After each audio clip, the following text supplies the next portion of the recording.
Here we go, getting you ready for Week 11. It's San Francisco 49ers hosting the Tampa Bay Buccaneers, crossover Thursday style. Locked on 49ers, Locked on Bucs, biggest stories, key matchups coming at you right now. You are Locked on 49ers, your daily San Francisco 49ers podcast, part of the Locked on Podcast Network, your team every day.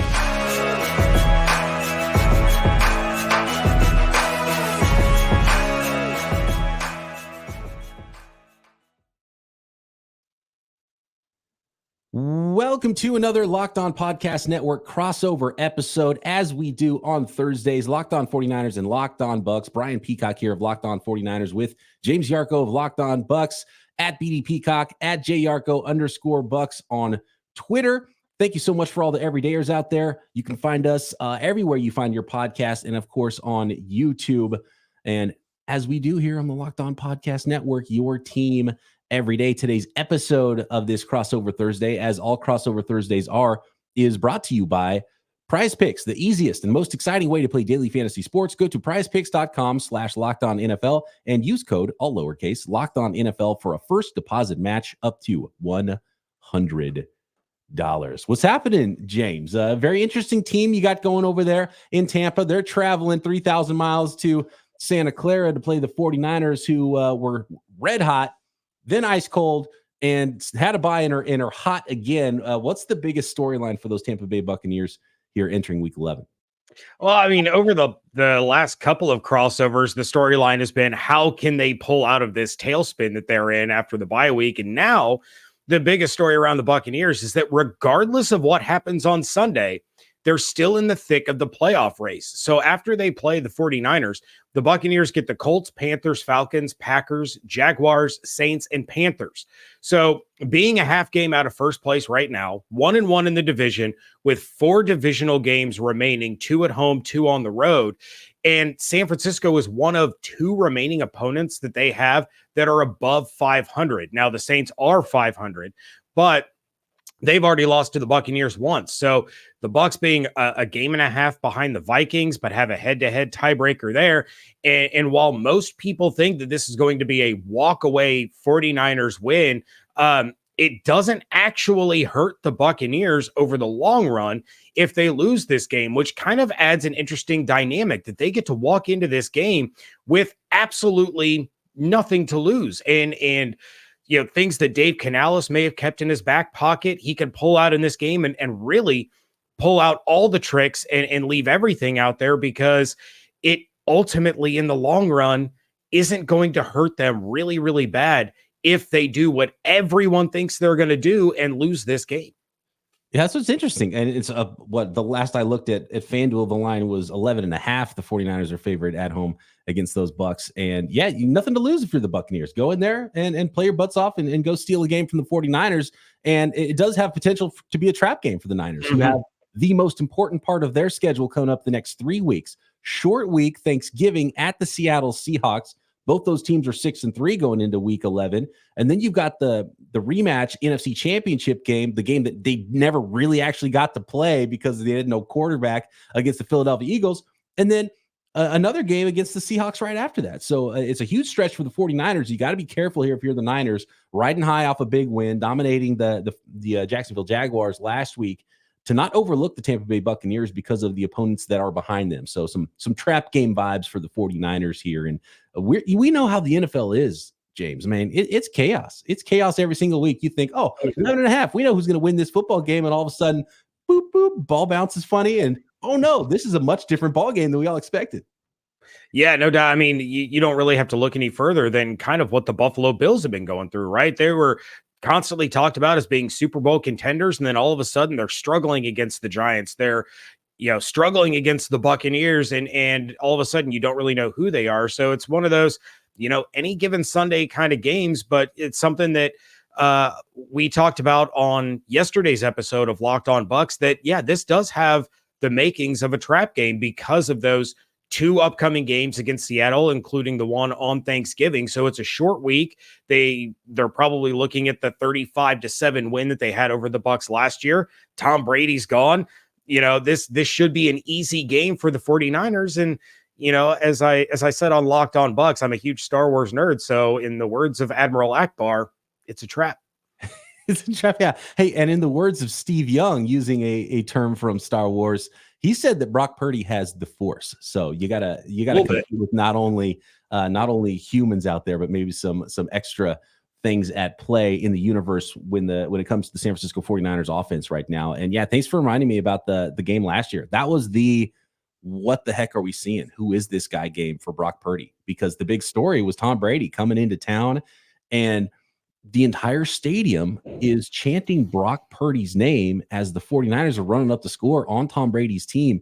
Brock Purdy's dad is in the stands, and he's got tears coming down his eyes as the stadium is chanting his son's name, and Brock Purdy's going crazy. And we're like, what is happening right now? Is this really happening? And Brock Purdy proved it wasn't a fluke. Like, he's still playing like he did last year and like he did during the 5-game stretch. And really, it's kind of been overblown. Maybe some of his poor play during the 3-game losing streak. He's really just kind of been the same guy, and it's been impressive, very impressive to watch. And really, it started with that Buccaneers game last year where you had to start taking notice. This is wild. I can't believe this is really happening. Yeah, absolutely, no doubt. But for the Locked On Bucs listeners, what's the biggest thing going on with the San Francisco 49ers? You mentioned kind of the hot, cold, then they come out of the bye and really just blow the doors off of Jacksonville. So what's the big story there in San Francisco? Yeah, and a big portion of the fan base was really you lose one game, it's like, it's good defense, bad weather, Cleveland, whatever, that happens. Then you lose on Monday Night Football. It's like, that didn't look great, but the interceptions happened late after Brock Purdy was concussed. So maybe you're like, it's not that big of a deal. And then really just got beaten pretty soundly by the Cincinnati Bengals. And then you have a bye week to think about all of it. And so there's a lot of fans that were a little bit worried, like, maybe this team isn't as good as we thought. Maybe it's Brock Purdy. Maybe it's coaching. Maybe it's like, what's going on? Why is the defense not tackling? We're going to move Steve Wilks from the booth down to the sideline. And then after the bye week, they go to Jacksonville and just completely thump the Jaguars and look exactly like the team we saw in the first 5 weeks that looked almost unbeatable. So right now, I think 49ers fans, I think probably inside the building, they're kind of riding high right now and really confident coming into this matchup in week 11, which you don't want to be overconfident for, as we just mentioned, because you have to avoid that trap game.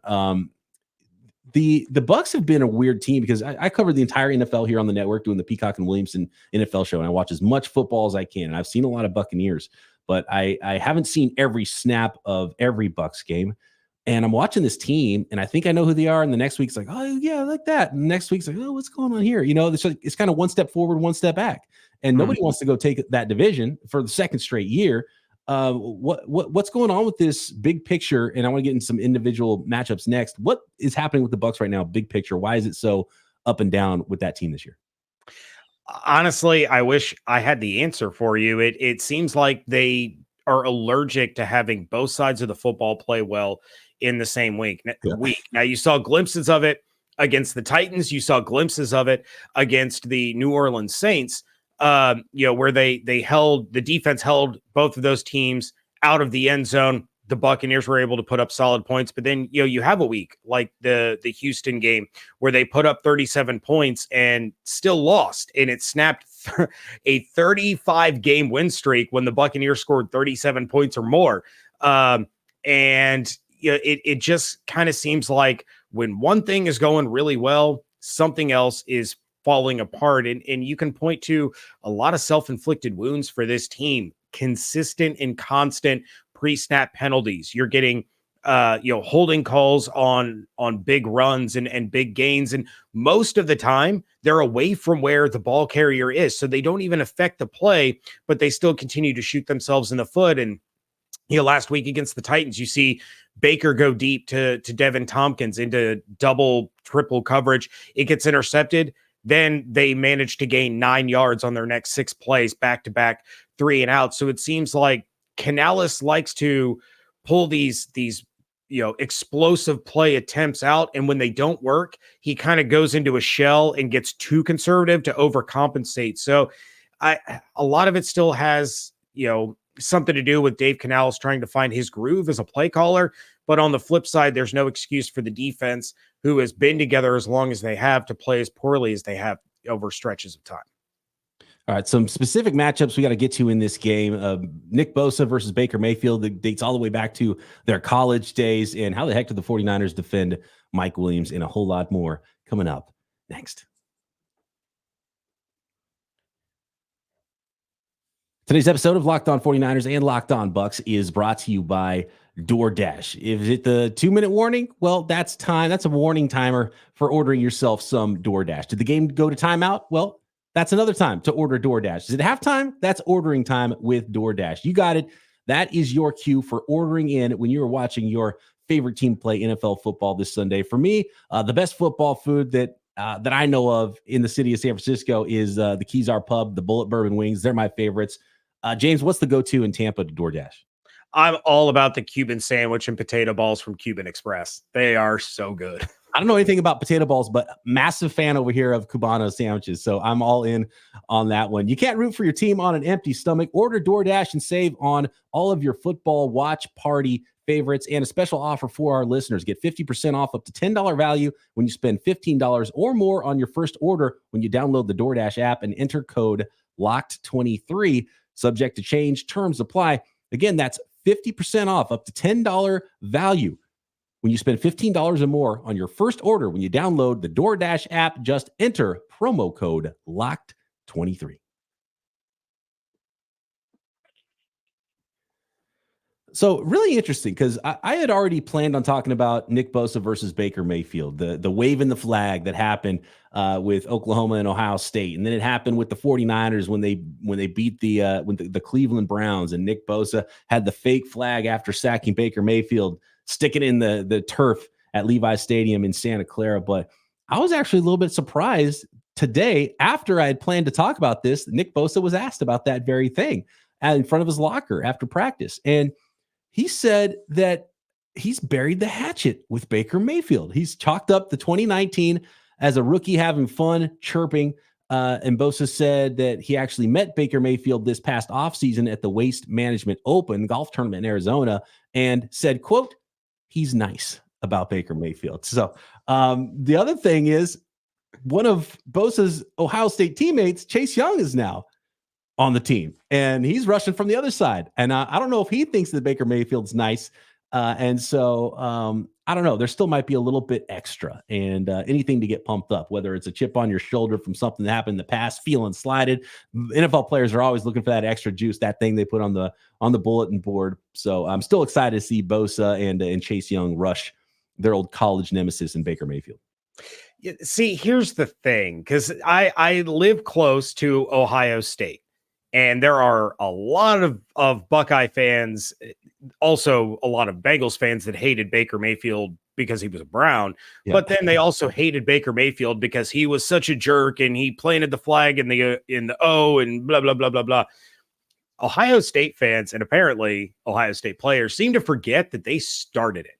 When they beat Oklahoma the year before and the entire team went out to midfield and jumped up and down on the Oklahoma logo, that's where Baker, in retaliation, planted the flag in the O. So if you're going to start something, maybe don't get upset when it blows up in your face. That's all I'm trying to say. Excuse me. It's the Ohio State University. Yeah, no, it's not. Very much.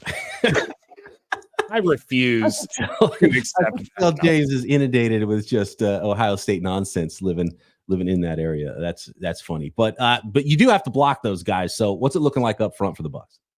Look, I mean, Tristan Wirfs is arguably the best left tackle in the NFL this season.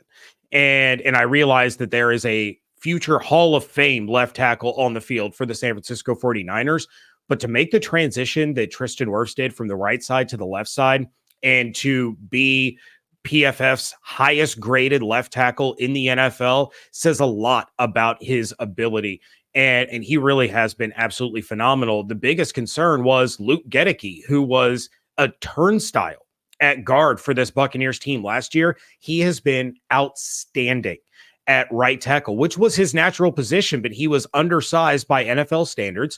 So they moved him inside and it didn't work. They moved him back to his natural position, and he absolutely stonewalled Cam Jordan. He absolutely stonewalled Aiden Hutchinson. He has been phenomenal. The problem is now He's dealing with a foot injury. He didn't practice on Wednesday. So this is something that's lingering a little bit. And when you're going up against a duo like Young and Bosa, you need both of your bookends to be at 100%. So a little bit concerning that Gedeke's dealing with that injury, but overall, the pass protection for Tampa has been really, really good. And when it's faltered, Baker has worked his magic and evaded a lot of sacks and turned them into positive opportunities. But it's been the run blocking that's the problem, not the pass blocking. So I'm not too worried about Wirf's ability. The injury of Gedeke concerns me.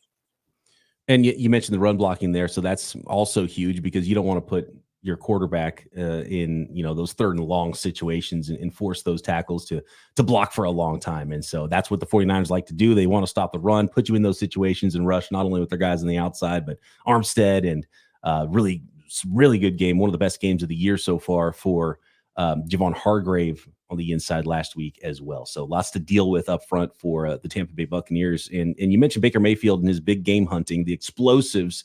And I mean, how do you even defend Mike Evans if you're the 49ers? It's tough. Evans is on pace for a career year. He's averaging over 17 yards a reception, over 80 yards a game. And he missed more than half of one of those games. And he's tied for the 5th most receptions of 20 plus yards this season. So he has been absolutely phenomenal. And I think what the 49ers are going to do, obviously, is focus on Mike Evans, because throwing the deep passes to Trey Palmer and Devin Tompkins this year hasn't really worked. Chris Godwin has been that move the sticks guy, that intermediate to short routes, the sure-handed, just keep the ball moving guy. His target, he's on pace for his fewest targets per game since 2018. So he's not getting a ton of looks in this Dave Canales offense. Cade Otton's targets per game have increased each week since the bye. So he's starting to get a little bit more involved. But what the Bucs are going to do in order to open up Mike Evans, who's going to garner probably double teams all day long, is they've been doing that running through the air with Rachaad White, with these little 1 yard dump offs that Rachaad White's able to create plays with his legs. And he's right on the tails of Christian McCaffrey in pretty much every running back receiving metric there is outside of touchdowns. So that tells you, his expected yards per reception is sky high, things of that nature. So utilizing that kind of as their running game has really opened things up for Mike downfield, as we've seen throughout games over the course of the last month.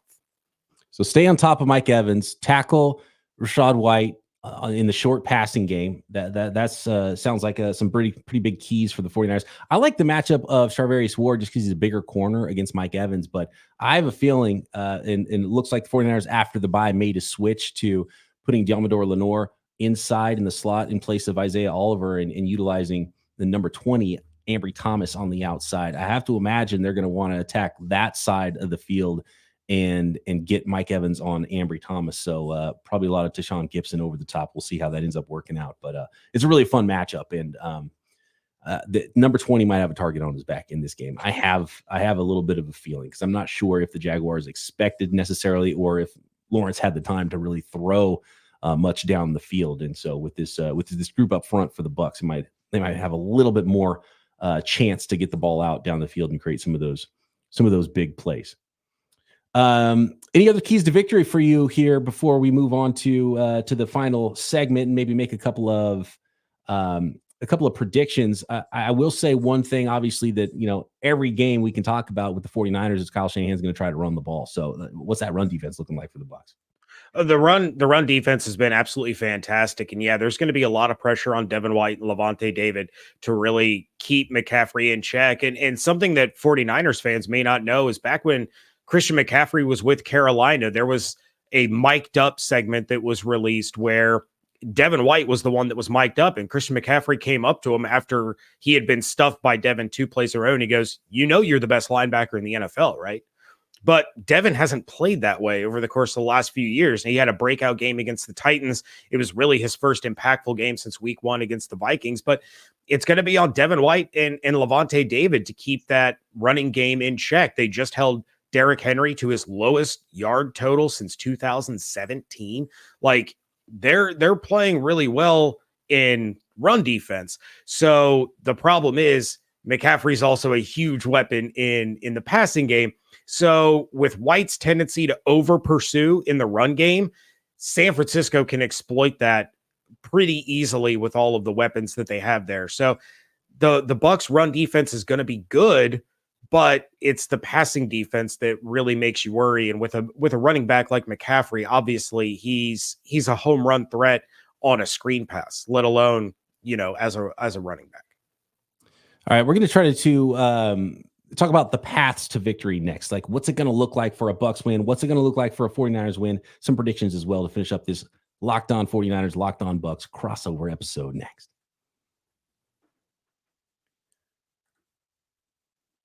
Today's episode of Locked On 49ers and Locked On Buccaneers is brought to you by Jase Medical and the Jase case. Whether you're on an extended travel vacation, maybe you don't have cell phone service in a remote area where you're traveling with you and your loved ones, bracing for a major weather event, or limited by yet another supply shortage, you are covered, my friends, with Jase Medical. Thanks to our partners at jasemedical.com. Life-saving antibiotics and a long list of daily medications can be ordered in a 1-year supply. Even ED generics like Cialis, Viagra, and more prescriptions are available. All you got to do is go online right now at jasemedical.com to receive your 12-month supply on your daily medication. Remember to use promo code LOCKEDON at checkout as well for a discount. And what one verified customer said about Jase is, quote, "I'm thankful for this service. Supply chain issues caused me to cut my pills in half just to have them. I ordered most of my daily meds with a 1-year supply. I also ordered the antibiotic kit. I feel secure now. Prices are lower than local pharmacies. I highly recommend this for everyone," end quote. So if you or someone you love would get some peace of mind by having a year supply of any daily med, go to jasemedical.com. That's JASE medical.com to see if it's offered for you. Remember to use promo code LOCKED for Locked On, excuse me. That's promo code Locked On for $20 off your purchase. Again, jasemedical.com, promo code Locked On for $20 off your purchase.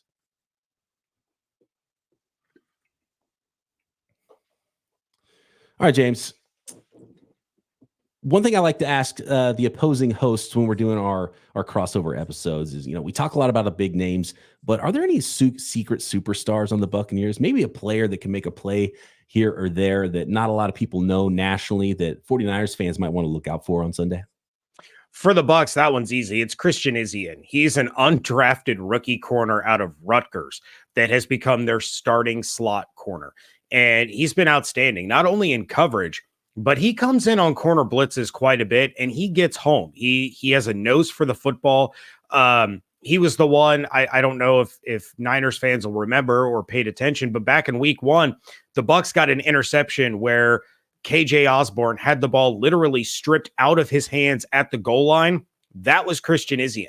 Those are the kinds of plays that he has made this year. So he's not only good in coverage, he's good against the run. He comes in on blitzes and he gets there quickly. So he is absolutely, kind of that, not Mike Evans, not Antoine Winfield Jr. or Devin or Vita or those guys, but he's a name that you're going to hear a couple of times on Sunday for good reasons for the Buccaneers. Well, that's fantastic. I would say probably the secret superstar for the 49ers this year. They have so many big name guys is punter Mitch Wishnowsky. I mean, he's dropping punts in the 20, inside the 20. He dropped one at the 1-yard line last week. And for a team that likes to run the ball, play defense, and have that complementary football, field position's a big part of that. And Mitch Wishnowsky's been fantastic this year for the 49ers. And I'll add to it, John Feliciano, who stepped in for Aaron Banks to play left guard last week. With Banks out, he's going to play left guard again this year. I don't think he's going to relinquish a starting job. He'll relinquish left guard, I think, to Aaron Banks, but he might end up starting at right guard. Feliciano, a free agent pickup, has been really nice for the 49ers, and I think he might stick in the lineup. All right, James, how do the Bucs win this football game? What's this look like? What's the script for the Bucs to win Sunday against the 49ers? I mean, honestly, it's really, really simple. They have to be perfect. What's easier than that? Be perfect. They can't hurt themselves with pre-snap penalties like they have all year long and stalled promising drives. If they take a deep shot, it has to connect, which is also not something that has gone very well for the Bucs offense this year. And if the defense has an opportunity to take the ball away, it has to happen. They got an interception last week against the Titans, but they dropped 3 interceptions. You can't do that against the 49ers. You can't give them a second life on these possessions. If you can take the ball away, you have to. And the Bucs have been one of the best teams in the NFL this year in turnover differential. But against the 49ers, you can't squander those opportunities. So if they can combine the offense that they had against Houston or New Orleans with the defense that played last week against the Titans or even against the New Orleans Saints, they actually have a chance. And we've talked a little bit about that game last year in San Francisco. In that game, the Buccaneers were missing Tristan Wirfs, Mike Edwards, Sean Murphy-Bunting, Shaq Barrett, Antoine Winfield Jr. Vita Vea got hurt 4 plays in. Jamel Dean left the game with an injury. So it's not going to be as decisive of a blowout as it was last year when the Bucs are missing that many key players going up against the 49ers. That's not happening this year. So, I'm not saying that it can't be a blowout, but they're not relying on second and third stringers. They're not relying on practice squad guys the way that they had to last year. So if the Bucs can play a complete complementary game combined with maybe that outside chance that we talked about, that San Francisco's looking a little bit ahead to that 3-game stretch that they have starting on Thursday, the Bucs stand a small chance.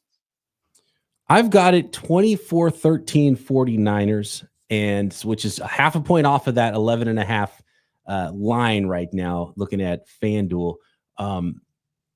In the path for the 49ers is don't get down early. They've been amazing front runners this year, and they want to bully you, and they want to be able to use all of their arsenal on offense and have the lead, and then lean on you with the lead, and then come get you, make you one-dimensional with the pass rush, right? That is the MO. That's what they want to do. That's what they've done amazingly in all of their wins, and they've dominated most of those football games. And in their losses, they've gotten down early. So for the Bucs, I think it would be, you get up early on the 49ers and try to make them one-dimensional and see if you can force Purdy into some mistakes, because that seems like the real path for the 49ers, because when they're playing that complementary brand of football and they have a lead and they've done really well getting points on opening drives this season, then it just makes it that much more difficult for their opponents. So that's what I'm looking at for the 49ers. I like the Niners in this one. I've got them by 11. So you still might want to sneak in and get that number, especially if it creeps up over 11.5, because people really like betting on the 49ers this year. Even after their 3-game skid, James, the Niners were still the third highest team with 6-1 odds at FanDuel to win the Super Bowl. Like, that didn't even drop. I was expecting to get a better number, and it didn't really go anywhere. Like, everyone's just betting on the 49ers, which is why the lines are so big every week. So maybe you get an extra bonus. Maybe that half a point will come into play. Final predictions for you, James. Yeah, I can't pull the trigger on the Bucs to get the upset, even if they play a perfect game, even if San Francisco's looking ahead. I still think that San Francisco is obviously the better football team, and that's going to show up in the end. The Buccaneers are allergic to getting an early lead, so the 49ers are probably going to be playing from a position of power through most of the game, but I do have it much closer than you do. I've given the Bucs an extra touchdown, so I have the 49ers winning 24-20. There you go. Can't wait. Week 11, 49ers, Buccaneers. Always a pleasure chatting with you, James. You guys can find James every day doing Locked On Buccaneers on Twitter at @JYarcho_Bucks. Brian Peacock here of Locked On 49ers at BD Peacock. And check out the Peacock and Williamson show, breaking down the entire league also daily right here on the Locked On Podcast Network. Subscribe on YouTube and everywhere you get your podcast.